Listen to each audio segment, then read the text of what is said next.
Halo semuanya, kali ini kita akan belajar data objek PHP. Materi ini merupakan kelanjutan dari materi tipe data array dalam PHP.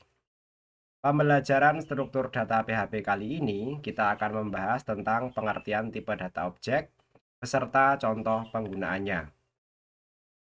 Penggunaan tipe data objek ini sering digunakan dalam konsep Object Oriented Programming atau OOP, ataupun saat pertukaran data maupun konversi tipe data, di mana sebuah objek terbentuk dari proses instansiasi dan memiliki karakteristik tersendiri.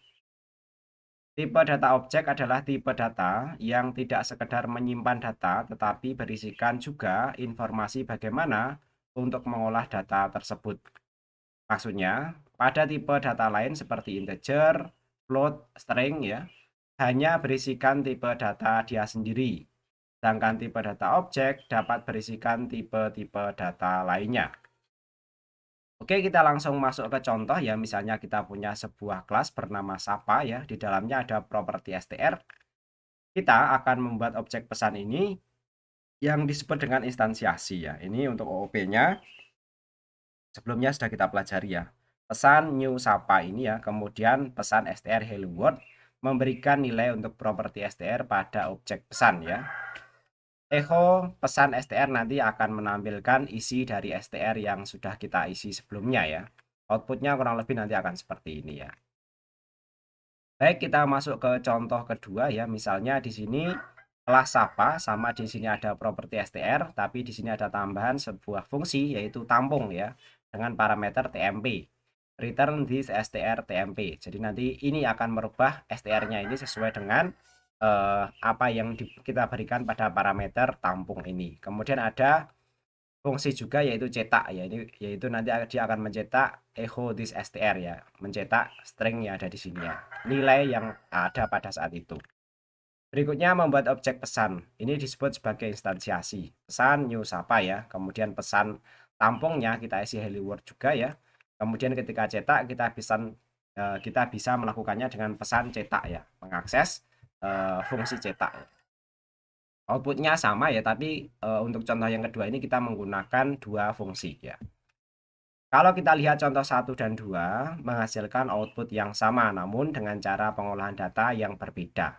Pada contoh 1, objek pesan memberikan nilai properti str ya, karena kita hanya memiliki satu properti saja dan tidak memiliki fungsi-fungsi yang lainnya. Dengan mengakses langsung propertinya, kemudian untuk mencetak nilainya juga langsung mengakses propertinya. Nah, contoh 2 agak berbeda ya. Kita akan memanipulasi properti menggunakan fungsi, yaitu fungsi tampung dan fungsi eh, cetak ini ya. Nah, kita untuk mengisi str-nya menggunakan fungsi tampung ini ya. Kemudian untuk mencetaknya kita menggunakan fungsi cetak ya. Di mana pada metode cetak terjadi proses pencetakan nilai propertinya. Dari contoh 1 dan 2 itulah menggambarkan bahwa tipe data objek tidak hanya sekedar menyimpan data, namun juga informasi bagaimana mengolah data tersebut ya. Itu penjelasan awalnya ya. Berikutnya bagaimana cara membuat kelas array objek PHP. Kita dapat menggunakan fungsi array untuk membuat array objek di PHP. Fungsi akan mengambil objek sebagai argumen dan akan membuat array objek tersebut. Kita dapat membuat objek dengan membuat kelas dan mendefinisikan beberapa properti kelas.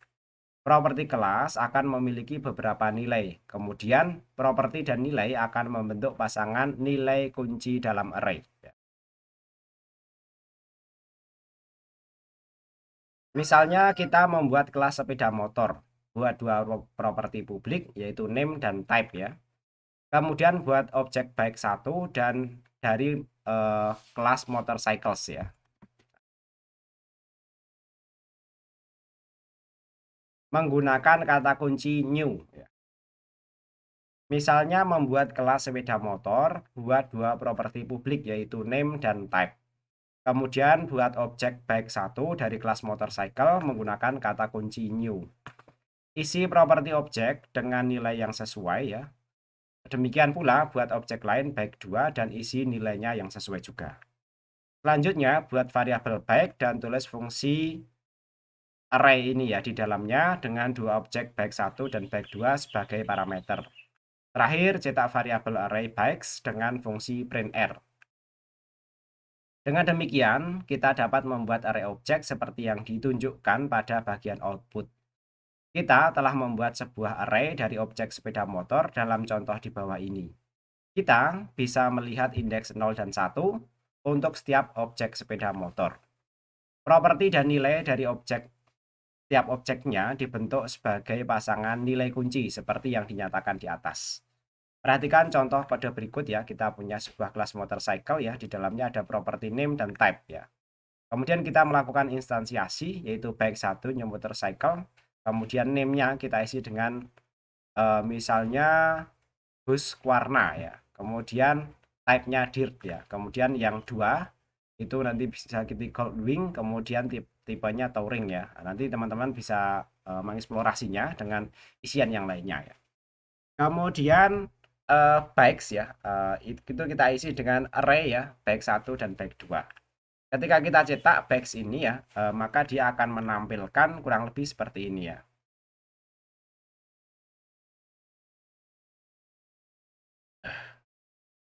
Oke, bisa dilihat ya.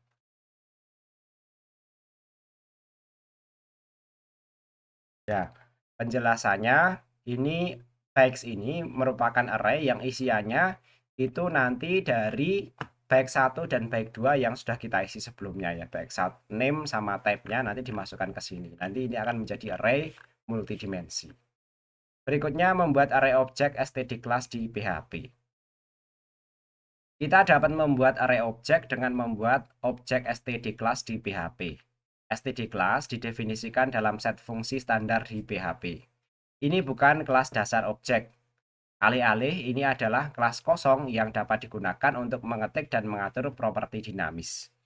Kita dapat membuat objek dari std class yang merupakan array secara alami.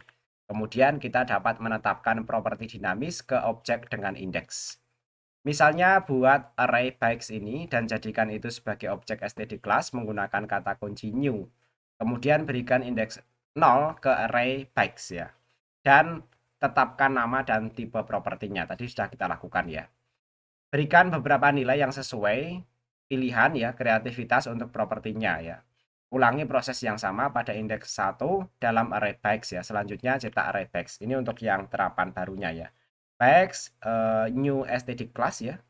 Kemudian bikes 0 name-nya diisi ini ya. Kemudian satunya name-nya di sini seperti ini juga bisa. Ini cara alternatif ya. Dari kasus yang sama seperti di atas ya, tapi kita bisa langsung mengisinya ke dalam array bikes ya menggunakan std class ini ya. Jadi kelasnya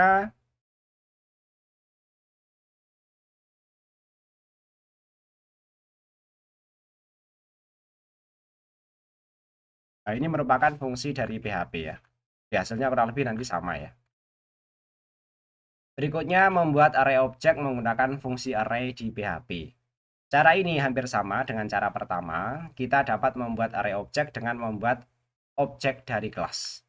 Di sini pertama-tama kita membuat array menggunakan fungsi array dan kemudian mengisi objek dalam array. Pada metode pertama, kita membuat objek dan kemudian mengisinya dalam array menggunakan fungsi array ini ya. Kita akan menggunakan indeks array untuk mengatur nilai ke properti. Misalnya buat kelas sepeda motor dengan properti seperti pada metode pertama. Kemudian buat array dengan variabel bikes menggunakan fungsi array. Biarkan array kosong dulu, kemudian buat objek kelas dari array bike menggunakan indeks ke 0. Tetapkan properti dan nilai untuk indeks ke 0 juga. Ulangi proses yang sama untuk indeks ke 1. Terakhir, cetak array menggunakan fungsi print ya. Nah, contohnya seperti ini ya. Kita punya kelas motorcycle ya. Kemudian kita bikes-nya kita isi dengan array ya. Kemudian bikes 0-nya new motorcycle. Nah, kemudian bikes 0 name-nya kita isi dengan properti ini ya. Yang 0 berikutnya kita isi dengan type-nya ya. Kita isi dengan dirt ya. Berikutnya yang 1 dan seterusnya itu prosesnya sama ya. Hasilnya sebenarnya sama, ini untuk menunjukkan beberapa teknik pembuatan array dari sebuah kelas ya. Nah, ini untuk soal std kelas kita bahas secara khusus ya. Objek std kelas adalah objek kosong bawaan PHP. Secara default, ia tidak memiliki atribut apapun. Objek std kelas akan digunakan oleh interpreter PHP untuk mengkonversikan tipe data non-objek menjadi tipe data objek. Contohnya adalah seperti variabel mahasiswa di bawah ya. Jika kita menjalankan fungsi printr, kita akan melihat bahwa variabel mahasiswa sekarang adalah std class ya. Oke, kita misalnya punya array mahasiswa seperti ini ya. Di dalamnya ada nama dan domisili. Kemudian mahasiswa ini kita jadikan sebagai objek ya dari variabel mahasiswa ya. Kemudian ketika dicetak hasilnya akan seperti ini ya. Ini akan menjadi std class ya.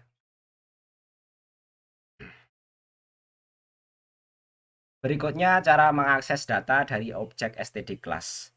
Pada array asosiatif, kita menampilkan data dengan memanggil key dari array tersebut dengan menggunakan tanda kurung siku seperti ini. Sedangkan untuk tipe data objek termasuk std class, kita bisa menampilkan data-datanya dengan menggunakan tanda panah ini ya. Ini strip sama tanda lebih besar sama dengan ya. Perhatikan contoh berikut ya, misalnya echo nama, kemudian di dalamnya ya, di sini ada mahasiswa nama, kemudian domisili, di sini ada mahasiswa domisili. Sintaksnya lebih enak dilihat ya, mungkin beberapa teman-teman lebih menyukai sintaksis yang seperti ini. Perhatikan di atas ya, perintah di atas akan menghasilkan output yang seperti ini. Oke, kita lanjutkan ke konversi array ke objek. Seperti pada contoh variabel mahasiswa di atas, kita mengkonversi array ke sebuah objek menggunakan tipe data casting. Akan tetapi perlu diperhatikan, misalkan yang kita konversi adalah array multidimensi, maka yang akan dikonversi menjadi objek hanyalah array utamanya saja ya. Nah, perhatikan contoh berikut ya. Misalnya kita punya array multidimensi seperti ini ya, yang di dalamnya merupakan sebuah objek ya. Dan nama, domisili, sosial media ya. Kemudian ya, pada kode program di atas, variabel mahasiswa adalah suatu objek. Karena ketika kita pertama kali mendefinisikannya, langsung kita casting dengan perintah objek ini ya. Kita casting itu ya kita convert gitu maksudnya ya. Akan tetapi perlu diperhatikan bahwasannya array kedua dalam data mahasiswa sosial media, ia tetaplah merupakan sebuah array. Ini sub itu ya, sub nilainya itu tetap merupakan sebuah array. Tidak terkonversi menjadi objek, karena yang dikonversi menjadi objek hanyalah array utamanya saja, bukan array-array yang berada di dalamnya. Jika kita menampilkan variabel mahasiswa dengan perintah printr ya, oke printr seperti ini mahasiswa ya, maka tampilannya akan seperti ini ya, di dalamnya tetap merupakan sebuah array ya, tapi yang utamanya ini merupakan std objek ini. Lalu bagaimana jika kita ingin mengkonversi array asosiatif menjadi sosial media ya?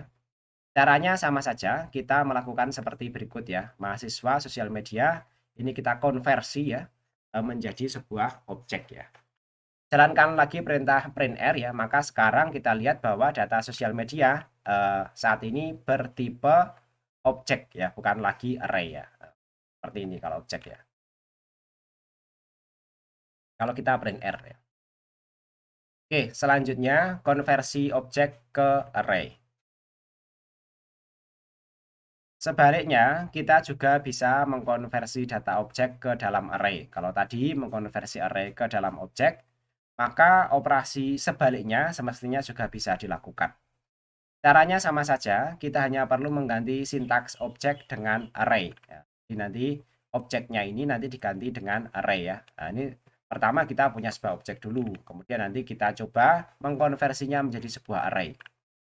Kelas std class dalam PHP adalah objek kosong yang digunakan ketika kita mengkonversi suatu data non-objek menjadi data objek. Kita bisa mengakses data pada objek menggunakan tanda panah. Selain itu, kita juga bisa mengubah data pada std class menjadi sebagaimana kita mengubah data pada array. Nah, jadi konsepnya sama persis ya ketika kita mengkonversi dari array menjadi objek. Nanti ketika objek menjadi array, prosesnya sama persis, sehingga kita nanti bisa melakukan operasi-operasi berdasarkan teknik-teknik array ya. Ya kurang lebih nanti seperti itu. Berikutnya yang terkait dengan database yaitu PDU ya. PDU atau PHP Data Object adalah interface universal yang disediakan oleh PHP untuk berkomunikasi dengan database server. Maksud istilah interface universal di sini adalah bahwa PDU tidak terikat dengan aplikasi database tertentu ya, berbeda dengan kalau misalnya kita pakai MySQLi ya. Apabila saat ini kita menggunakan database MySQL dan kemudian hari ingin bermigrasi dengan PostgreSQL, kita hanya tinggal mengganti cara pemanggilan awal PDU dan seluruh kode program yang ada bisa langsung digunakan untuk database baru. Kondisi ini berbeda jika kita menggunakan MySQL extension atau MySQLi ini ya. Kedua extension ini hanya bisa bekerja dengan database MySQL karena alasan inilah ada baiknya kita mulai mempertimbangkan untuk mulai menggunakan PDU dibandingkan MySQLi yang biasa kita pakai dalam pemrograman PHP. Secara teknis, apabila menggunakan MySQL atau MySQLi extension, PHP langsung berhubungan dengan MySQL Server. Tetapi jika menggunakan PDU, ia tidak terhubung langsung dengan database, tapi hanya sebagai interface saja. Konsep PDU ini dapat digambarkan seperti berikut ya. PHP PDU, kemudian database driver, baru terhubung dengan database server. Jadi nanti ada drivernya ya. Ini untuk memungkinkan kita memiliki fleksibilitas dalam koneksi data, koneksi database dengan platform yang berbeda. PDU bekerja dengan metode yang disebut sebagai Data Access Abstraction Layer ya. Artinya, apapun jenis database server yang digunakan, kode PHP yang ditulis akan tetap sama. PDU menyediakan abstraction layer untuk berkomunikasi dengan database server. Untuk menggunakan PDU, kita harus mengaksesnya menggunakan objek PDU. PDU tidak menyediakan cara penulisan procedural style seperti MySQLi ataupun MySQL extension ya. PHP menyediakan PDU mulai dari 5.1 ke atas. Sampai sekarang yang terbaru masih ada fungsi dari PDU ini ya. Untuk jenis database server yang didukung PDU, ini konteksnya adalah bahasa pemrograman PHP ya. Hingga saat materi ini dibuat yaitu PHP versi 5.6 ya, PDU mendukung setidaknya 12 jenis interface. Untuk versi PHP sekarang sudah sampai 8 ya. Versi PHP itu setelah 5.6 itu bukan versi 6 tapi versi 7 kemudian versi 8 ya. Biar teman-teman punya gambarannya perkembangan PHP itu seperti apa. Sampai sekarang versi 8 ya.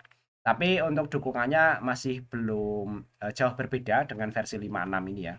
Yaitu nanti ada Kubrit, kemudian Microsoft SQL Server juga bisa, Firebird ya, kemudian IBM, Informix, MySQL tentunya ya, kemudian Microsoft SQL Server ya, kemudian Oracle, ODBC, NDB2 ya, kemudian PostgreSQL, SQLite, 4D, nah tentunya nanti ada MariaDB ya. MariaDB ini merupakan duplikasinya dari MySQL ya. List lebih lengkapnya nanti bisa dilihat di link ini ya. Nanti untuk materi teksnya bisa saya bagikan. Dapat dilihat bahwa PDU mendukung banyak aplikasi database populer seperti Oracle, Microsoft SQL Server, PostgreSQL, dan tentunya MySQL dan MariaDB karena itu yang populer ketika kita membuat program menggunakan PHP. Dengan membuat kode PHP menggunakan PDU, secara tidak langsung kita membuka kemungkinan untuk menggunakan database server selain MySQL. Kalau memang kita membutuhkannya ya, tapi saya kira sekarang mayoritas kalau tidak MySQL, MariaDB. Itu pun dengan aturan-aturan yang mirip sekali ya, bahkan bisa dikatakan itu merupakan cloningannya ya. Berikutnya cara mengaktifkan PDU extension. Walaupun PDU extension telah aktif secara default pada PHP versi 5.1 ke atas, tetapi tidak semua database driver bisa digunakan. Dengan kata lain, untuk alasan performa, PHP menonaktifkan beberapa driver database seperti Oracle ataupun PostgreSQL dalam PDU ya. Karena ya performa itu juga penting ya. Dari satu sisi fleksibilitas itu memang kita butuhkan, tapi di sisi lain performa dari program yang kita buat juga harus dipertimbangkan ya. Untuk melihat driver database apa saja yang telah aktif dan bisa langsung digunakan, bisa menggunakan fungsi atau lebih tepatnya static method ya, yaitu PDO get available drivers ya. Nanti kalau kita coba cek menggunakan print R ya, bisa juga ya. Nanti teman-teman silahkan lihat hasilnya. Ketika kita menjalankan perintah tersebut pada PHP versi 56 bawaan SAM ya, biasanya kita pakai SAM atau Laragon ya. Berikut adalah hasil yang akan didapat ya, array 0, MySQL 1, SQLite ya. Dari tampilan di atas dapat dilihat bahwa driver PDU bawaan PHP yang aktif dan dapat yang bisa digunakan ya, hanyalah MySQL dan SQLite ya. Jadi bagaimana cara mengaktifkan driver untuk database lainnya? Ya, caranya adalah dengan mengubah setting di PHP ini ya. PHP ini adalah file konfigurasi yang digunakan dalam PHP. Bagi yang menggunakan PHP yang diinstal dengan SAM itu nanti ini tergantung SAM-nya diinstal di mana ya. Tapi kira-kira nanti ada di itu ya, tempat install SAM kita, kemudian di folder PHP dan di sana nanti ada file bernama php.ini. Itu nanti bisa diedit menggunakan Notepad atau Notepad++ atau editor program kita ya. Silakan buka file php.ini dengan aplikasi text editor ya. Kemudian search kata kunci PDU dalam versi PHP dengan SAM 5.6 ya. Hasil pencarian PDU akan tampil pada baris ke 110 ya. Kurang lebih nanti di sini ya. PHP OpenSSL ya. Nanti 112. Nah, ini PDU MySQL ya. Nah, yang lain-lainnya ya bisa dilihat ya. Ini bukan OpenSSL ya. Ini di sini ya, PDU Firebird, PDU MySQL, PDU SQLite ya. Yang aktif bawaannya dua ini ya. Yang lainnya kalau cara mau mengaktifkannya yaitu dengan menghilangkan tanda semikolon atau titik koma di sini. Pada baris inilah kita mengaktifkan driver database PDU. Perhatikan library di awal yaitu PHP PDU. Inilah driver-driver database PDU yang tersedia dalam PHP. Dapat dilihat bahwa driver yang telah aktif hanya PHP PDU MySQL DLL dan PHP PDU SQLite DLL ya. Nah, untuk mengaktifkannya tadi sudah saya sebutkan ya, yaitu dengan menghapus tanda titik koma atau semikolon pada awal baris nama driver yang ingin digunakan. Sebagai contoh, kalau kita akan mengaktifkan extension PDI PHP PDU PostgreSQL DLL yang merupakan driver dari database PostgreSQL ya, kita cukup menghapus tanda titik koma di depannya ini, yang PostgreSQL lah ini, PGSQL ini ya. PostgreSQL sejauh ini juga merupakan salah satu database RDBMS yang cukup terkenal ya. Selanjutnya save file PHP ini kemudian restart web server Apache ya, perlu di restart dulu servernya ya. Restart itu ya maksudnya di stop kemudian dijalankan lagi ya. Untuk memastikan apakah driver telah aktif atau belum, kita bisa kembali menjalankan metode PDO get available drivers ya. Nanti akan tampil ya yang sudah kita aktifkan ya. Nanti akan tampil seperti ini ya. Driver PostgreSQL untuk PDO telah aktif dan bisa langsung digunakan kalau memang sudah tampil seperti ini. Pada saat penulisan contoh di atas, kita juga mencoba mengaktifkan extension PHP PDU OCI DLL yang digunakan database Oracle, tetapi ada errornya ya. Seperti ini kurang lebih tampilan errornya ya. Error tadi terjadi karena PHP tidak menyertakan library PHP PDU OCI DLL ya, dan kita harus mendownloadnya secara manual ya. Setelah mencari dari berbagai sumber ya ternyata PDU untuk Oracle masih berstatus eksperimen dan dikembangkan oleh komunitas bukan oleh Oracle sendiri. Jadi ya saya kira teman-teman kalau mau mencoba Oracle ya pikir-pikir dulu ya karena drivernya masih belum stabil. Hal ini bisa menjadi pertimbangan jika kita ingin menggunakan PDU untuk mengakses database Oracle. Sebagai alternatifnya bisa gunakan fungsi Oracle biasa yaitu OCI 8 ya. Baik, saya kira demikian yang kita pelajari kali ini. Silahkan teman-teman dipelajari dengan baik ya, dan sampai ketemu lagi pada pembelajaran berikutnya.